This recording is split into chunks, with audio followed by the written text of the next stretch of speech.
Assalamualaikum урматтуу жердештер. Амансыздарбы? Угулуп атабы, угулбай атабы, айтып коюңуздарчы.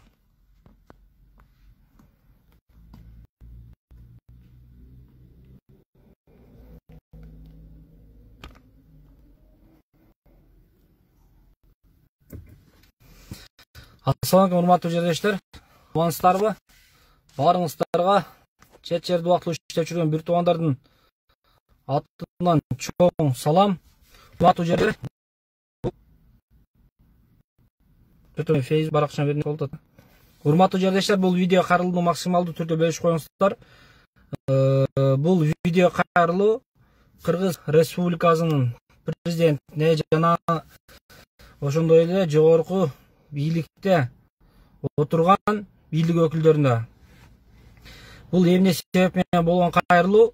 Бул мени жеке баракчама келген кайрылуу. Ошондой эле канчалаган жердештер кайрылып атат. Ошол боюнча мен ал нерсени бул жердеги кайдыгер эмес жарандар уюштурбай туруп, биринчи силерге кайрылуу иретинде видео обращение берип коюуга туура келип атат. Бул видео обращение азыркы учурда Россия жер кезинде болуп аткан окуялар боюнча. Себеби деген азыр бул жерде карантинге билесиздер, карантин кечээ жарыяланган. Ошол боюнча бул жерде кыргыз жарандары такси айдагандар дагы көп, билесиздер өзүңүздөр. Бул жерде кыргыз жарандары башка жумуштарда иштегендер көп. Ошондуктан Россия жергези азыр булардын өздөрүнүн мыйзамына киргизишти. Мигранттар ушуга чейин 2 штраф алса дагы, аны төлөгөн болсо дагы аларды депортацияга киргизишти. Булар ошол чечимди кабыл алышты. Ошондуктан мен Кыргызстандын бийликтегилерине кайрылып кетер элем. Эң оолу бул биздин кыргыз жарандарын оор сокку болуп атат. Себеби дегенде өзүңүздөр билесиздер, азыр көбү такси айдагандар кыргыздар. Алар ушуга чейин 2 штраф алса дагы, 1 штраф алса дагы, 2 штраф алса дагы аны төлөгөн болсо дагы штрафка кийилип атат. Эми андай штрафтар көп да. Мисалы бирөө аптечкадан алган болушу мүмкүн, бирөө ренден алган болушу, бирөө кокусту болуп светофор маргайт эткенде өткөн. Кандай болгон штраф алганда, мындай айтканда, карантинде билесиздер, кээ биркилер маскадан штраф алгандар болгон, перчаткадан штраф алгандар болгон. Кээ биркилер билесиздер, жашаган жеринен документтин койгон жерге жашабай башка жака жашап калып штраф алгандар болгон. Ошондой болуп бул жактагы кыргыз жарандарынын бир жалган айтканда бир 70% 60-70% штраф алгандар ушуга чейин. Штрафтан төлөбөй койгон эмес, төлөгөндөр.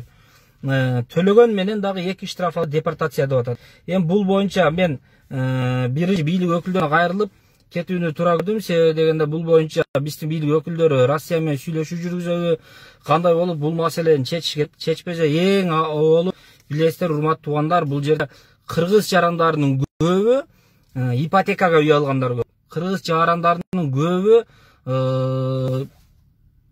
ипотека, рассрочкага машина алгандар көп. Алар мисалы орто жолдо ипотекасын 20 жылга, 15 жылга ала турган болсо, анын жарымын 5-6 жылын төлөгөн болсо, аларды депортация кылып жибере турган болсо, алар Кыргызстанда туруп иштеп төлөй албайт ал нерсени. Себеби дегенде аны төлөгөнү ай сайын жок дегенде 30 миң, 40 миң өлчөмүндөгү акчаны төлөп туруш керек.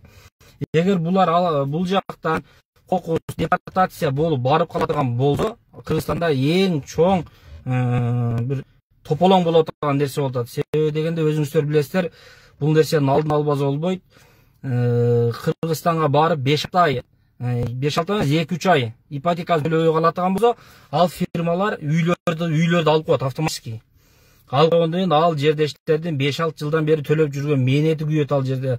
Андайга мисалы ким болсо дагы чыдай албайт. 5-6 жыл иштеп, ал ипотекасын төлөп, ал жака барып эми кайра келе албай калса, үйүн да кала албай калат.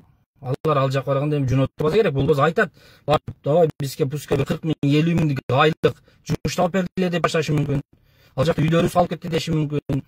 Эми керектелер бир жылга машина алып алып, бир 4-5 айын төлөгөндөн кийин төлөбөй калып депортация болуп кетип атат. Ошондой нерселер туугандар ушуну алдын ала албай болбойт. Мен эмне себептен видео обращение кылдым? Көпчүлүк жарандар кайрылып атат. Ушул боюнча жыйын өткөрөйлүк, ушул боюнча жыйын өткөрүп Кыргызстанга үнүбүздү айтайлык, үнүбүздү жеткизейлик деп атат. Бирок азыр билесиздер, өткөндө Кемпироват боюнча бизде жыйын өткөн. Ошондой жыйын кайра өтө турган болсо, ал нерсени кими түшүндү, кими түшүнбөдү билбейм. Бул жерде анча тополоң болду. Эмне эле кайра адам чогулду, кайра чогула бересиңерби деген. Бирок урматтуу жердештер дагы мындай туура түшүнүү менен кабыл алыңыздар. Бул жерде 5-6 жыл иштеп, үй алам деп аракет кылып, 5-6 жыл иштеген акчасын ошол ипотекага киргизип берип, азыр эми депортация болуп кетсе Кыргызстанга барып, жумуш жок, же 3 айда 4 айда бир 150 миң акча төлөш керек ипотекасын. Ал 150 миң акчаны Кыргызда туруп таба албайт. Таба албагандан кийин баары ошол жака барып ала турган болсо эң чоң тополоң болот.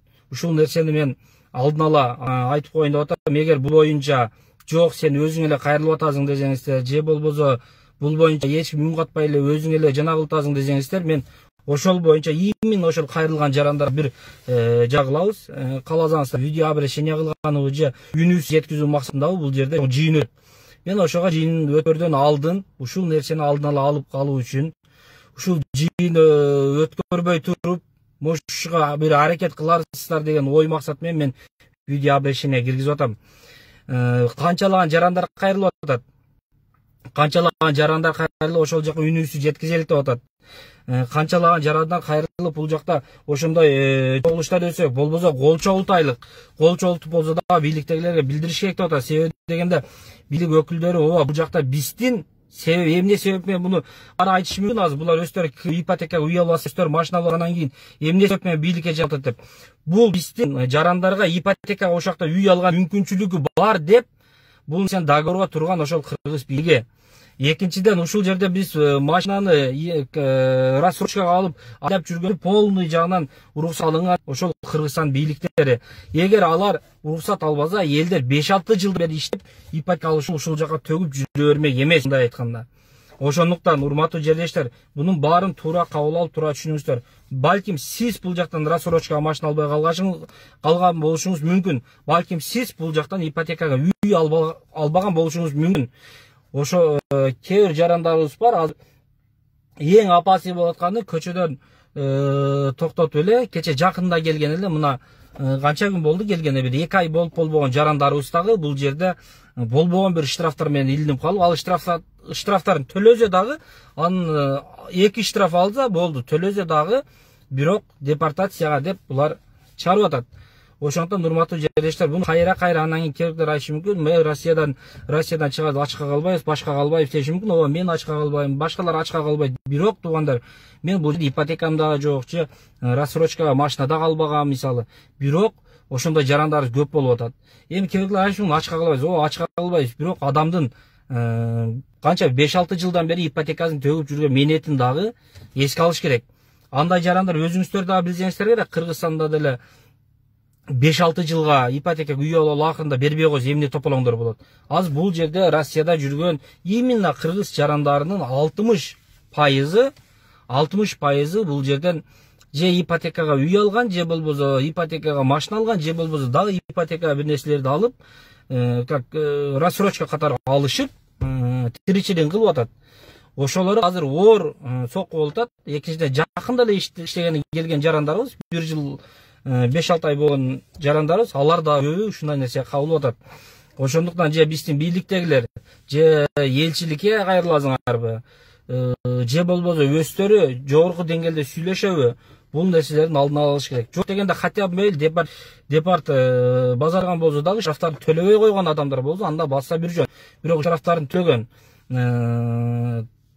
как положено Россиянын мыйзамына ылайык жашап жүргөн жанагыларга дагы азыр болуп атат туугандар. Мен бул видеону берген себебин кайра айтып өттүм, дагы деле айтып өтөм. Бул жерде жарандар кайрылып атат, чогулуп жыйын өткөрөбүз атат. Эгер дагы жыйын өткөрүлө турган болсо, эртең ошол жерге дагы 400, 500, 600 миң адам барып жыйын өткөрө турган болсо, дагы айтып чыгасыздар, ал жакта жүрүшүп алып, бүт мондай кылып атат, андай кылып атат деп. Бирок азыр буну ошон үчүн алдын ала алыш үчүн, бул нерсени айтпаш үчүн, бул нерсени кайрылуу болбош үчүн ушунун алдын ала алып, сиздер жогору жакка кайрылыңыздар. Жогору жак менен сүйлөшүңүздөр. Бул жерде канчалаган жарандар мээнети калып кетет. Ошондуктан, урматтуу жердештер, эч кимдер кайдыгер карабастан, бул видеону максималдуу түрдө бөлүшүңүздөр. Эгер өзүңүздөрдүн башыңыздарда ушундай сулуу ичилер түшүп аткан болсо, же ушундай нерселер болуп аткан болсо, бир жол жобозун кылып, биздин бийлик сүйлөш керек булар менен. Себеби бул жерде элдердин мээнетин дагы эске алыш керек. Азыр кээбирler айтып жаткан болушу мүмкүн. Булар эптеп эле бир нерсе уюштуруп атат, башкалар же пиар кылып атат деши мүмкүн. Ким кандай ойлосо ошондой ойлосун. Бул эч ким уюштуруп аткан дагы жок, эч ким пиар дагы кылып жок. Бирок жарандар кайрылып атат. Кайра кайрылышып атат. Ушундай жана кылайлы деп кайра кайрылышып атат. Мен бул жерде дагы досторум бар. Кече жанда бир досум депорт болуп кетти, уже ал Кыргызстанга кетип калды, депорт болуп. Анын бирок жакын эле келген эле, бирок анын жана кызы болуп калды. Ипотека башка нерсе жок эле, билетке күйдү. Бул жерге билесиздер, Москвага келди, орношкондо кетирип орношуп калбайт. Бул жерде дагы жумушуң, документиң, квартираң, ояк буяк болуп орношконго чейин уже 1-2 ай жанагы өтүп кетет. Ошондой эле орношуп эми жумушка келгенде ал досум дагы депорт болуп кетип калды. Ал дагы ошо карантинде ошо штраф алган болуп, бирок штрафын төлөгөн эле, бирок башка эле негизде документиң базадан чыкпайт, андай кылбайт, мындай кылбайт деген негиз менен кетип калды. Ошондон урматтуу жердештер, ушул эле сен кайдыгер карабастан бөлүшүп койуңуздар. Биздин бийликтегилерге жетер деген ойдомун. Эсте жетпей кала турган болсо, мына бийликти колдоп жүргөн, Садыр Жапаровду колдоп аткан бир туугандар сиздер дагы жеткириңиздер, эмне себеп менен дегенде, бул аягы барып бир ызы чууга айланат. Ошондуктан мен аларды жаман көрүп же башка кылып эмес, же анын тарапташтары, бунун тарапташтары, анын Садыр Жапаровду колдогон менин дагы досторум, башкаларым дагы бар. Мисалы, анын тарапташы, бурун тарапташы эмес эле. Бул нерсе обязательно жетиш керек. Эсти мейли же эсти укпасаңыздар, укпаңыздар, башка кылбасаңыздар, кылбаңыздар, бирок бул нерсе эгер угулбай турган болсо, бул нерсе алдын ала чечилбей турган болсо, бул өтө бир чоң топтоңго алып бара турган нерсе болуп атат, урматтуу жердештер. Ошондуктан сиздерден суранарым, сиздерден кайрыларым, буну максималдуу түрдө бөлүшүңүздөр. Комментарийге сөз оюңуздарды калтырыңыздар. Бул жерде бирибиздин досубуз, бирибиздин бир тууганыбыз болбогону менен, жок дегенде алыскы бир кула сүйөк, же болбосо ал жерде да бирөөдүн баласы ошо мени күйүп кетет. Ошондуктан жердештер, кайдыгер карабастан баарыңыздар ушул боюнча ой пикир калтырыңыздар. Еще ушул видеону канча группабыз ошол жака бөлүңүздөр. Основной ушу бийликтин группаларында бөлүш керек. Бул жетиш керек, жетпесе болбойт тууган. Кимдер кандай ойдо билбейм, кайрылган жарандардын кайрылуу боюнча мен чыгып атам. Эгер жок буну кулакка ийилбей, же болбосо өздөрү билгендей жана кыла турган болсо, же болбосо бул боюнча аракет кылбай турган болсо, бул жерде жарандар чогулуп үн жеткизебиз деген ойлорун айтышып атат. Же болбосо кол чогултабыз дешип ойлорун айтышып атат. Ошондуктан жердештер, бул нерсени алдын ала өзүңүздөр эле аракет кылып, ушул нерсе ушул кадамдарга барбай турган кылып эле өзүңүздөр алдын ала сүйлөшүп бүтүрсөңүздөр жакшы болмок. Же элчиликке дайындайсыздарбы, же өзүңүздөр келесиздерби иш кылып, ушул нерсени алдын ала токтотуш керек, урматтуу жердештер. Көңүл буруп, видеону бөлүшүп, башка кылганыңыздар үчүн сиздерге терең ыраазычылык. Ар бириңиздердин үй бүлөңүздөрдө тынччылык, аманчылык болсун, өлкөбүздө өнүгүү болсун. Бул видеону сөзсүз түрдө максималдуу түрдө бөлүшүп коюңуздар, урматтуу жердештер.